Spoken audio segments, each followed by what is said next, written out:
السلام عليكم ورحمة الله وبركاته. jirtu kabajamtoota fi hordoftoonni Oro Ispoortii hundi keessan akkam jirtan nagee qabdanii fayyaadha. An nagee fayyaadha alhamdulillah. Nageenya kiyyaa bakka jirtanitti sanaa dhaqqabachaa arallee application bareedaa tokko isiniif dhufeetiin jira. Applicationichi maal yoo ta'an warroonni nama wajjin barreessuudhaan irratti rakkataa turtan akkasuma daddaftanii akka nama wajjin barreessitan applicationichi isin godhu jechuudha.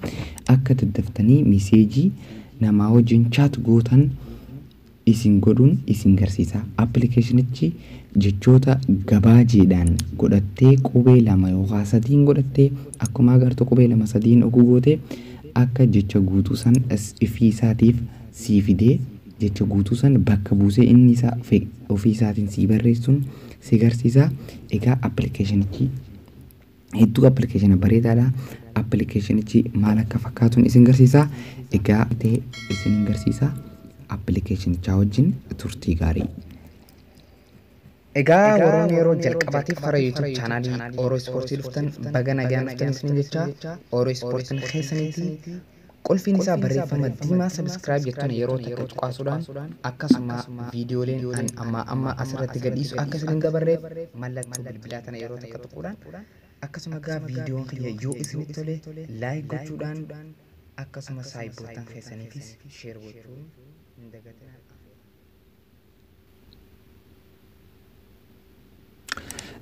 Egaa applicationicha akkuma barame eessa keessa daawwachuu godhannaa Play Store keessa jira. Play Store keessan keessa deemtanii Play Store irratti ergatuudhaan gubbaa kanarratti bakka barreeffamaa kanarratti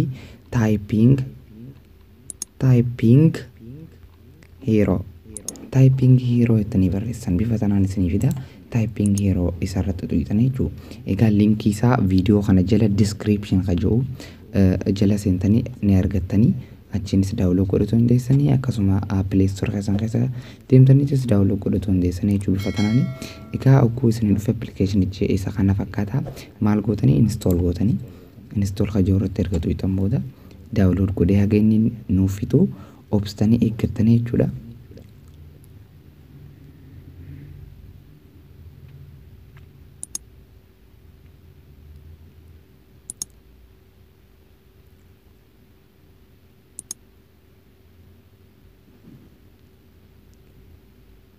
Egaa daawwachuu godhee fixee jira jechuudha.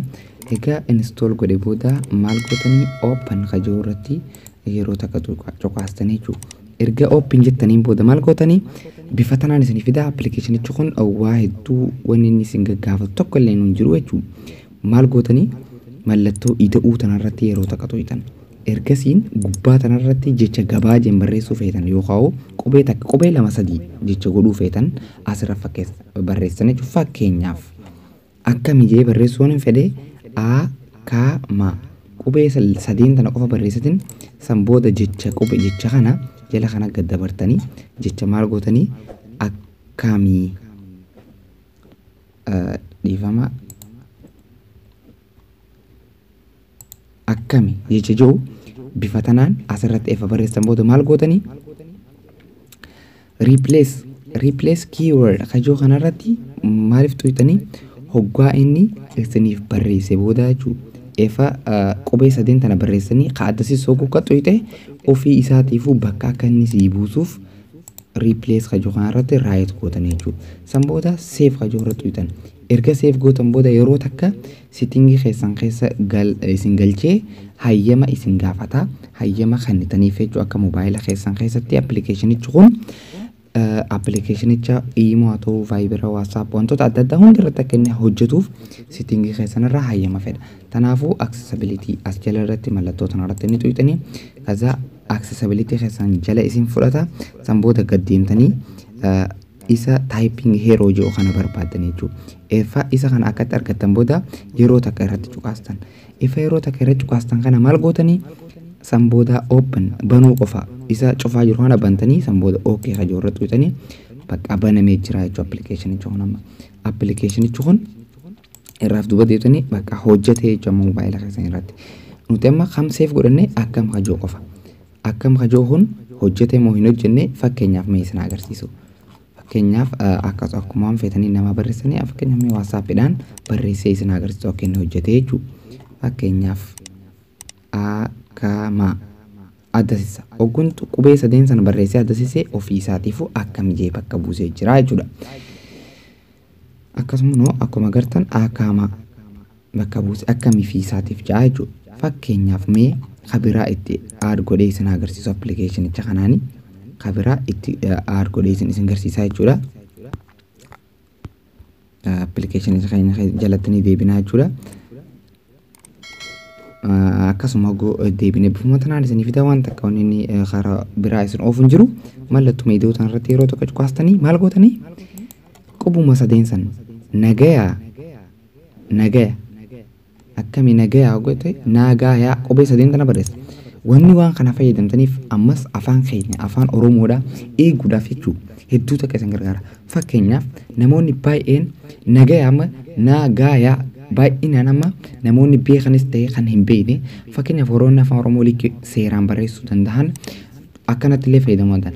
Baay'inaan waan kana fayyadamni itti baay'ataa akkana bifa tanaan fayyadamaa kan dhufnu taate dhaloonni nu booda afaan Oromoo kana badaa dhufaa jechuudha afaan keenya. Kanaafuu akka oguu barreessinu barreeffamni keenya qubee guutee seeraan nama itti barreessinu bira nu dhaquuf jechoonni yeroo hedduu nuti amma itti fayyadamnu maal godhuu qabdanii akkasuma gubbaa tanarratti qubee sadeen tana ifa kanatti yeroo baay'ee waan akka barreessamuuf jecha namni baay'een bifa tanaan godhattee jala kanatti immoo nagayaa itti barreessaa jechuudha. Mallattoo gaafii feetes ongonis akkaati feete jechuudha. Nagayaa yoo feete nagayaa yoo feete mallattoo gaafii ta'a. Bifa tanaan ifa barreessitee maal goota raayitii asirra gootetuma seef kajoo godhu jechoota amma itti fayyadamtu bifa tanaan asirra barreeffattaa jiru. Fakkeenyaaf alhamdulillah jechuudhaaf qubee sadeen tana qofa alaa fi haa godhan qofa alhamdulillah.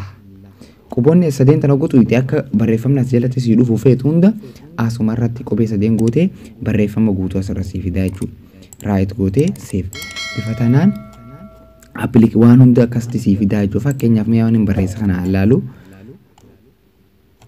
nagayaa kan hin jee barreesse nagayaa godhee addasiise nagayaa ofiif bakka fide. Nagayaa addasiise nagayaa fide. Alhamdulillah jechuudhaaf alaha addasiise alhamdulillah godhaa jechuudha. Bifa tanaan appilikeeshinichi kun hedduu appilikeeshina bareedaadha. Hedduu takka appilikeeshinaan jaaladhee hedduu takka ni jaalattan jeetan isiniif yaada. Hedduu namaa wajjin daddaftanii akka barreessaniif appilikeeshinicha isin gargaaru jechuudha. Appilikeeshinicha kana egaa hedduu takka appilikeeshina 2018 beekeessa appilikeeshina bareedaa jedhamee addunyaan guutuun jaalatee irraa haasawaa jirtudha. Ammas appilikeeshinicha kana egaa akka jaalatanii saayibboottan keessaniif sheer gootanii namuu irraa fayyadamee irraa itti wal barsiiftanii isiniin jaa.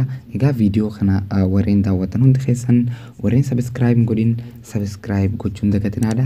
Akkasuma viidiyoo kiyya warreen ilaaltan laayik gochuun dagatinaadha. Hagam viidiyoo biraa qabadee isinii dhiyaadhutti kanin isinii wajjin ture Ifaa Aminii Oro Sport irraahi waan hojii turtaniif galatoomaadha. Hanga viidiyoo biraa qabadee isiniif dhiyaadhutti nagaan naaf tura. Assalaamu alaykum wa rahmatullahi wa barakaatuh.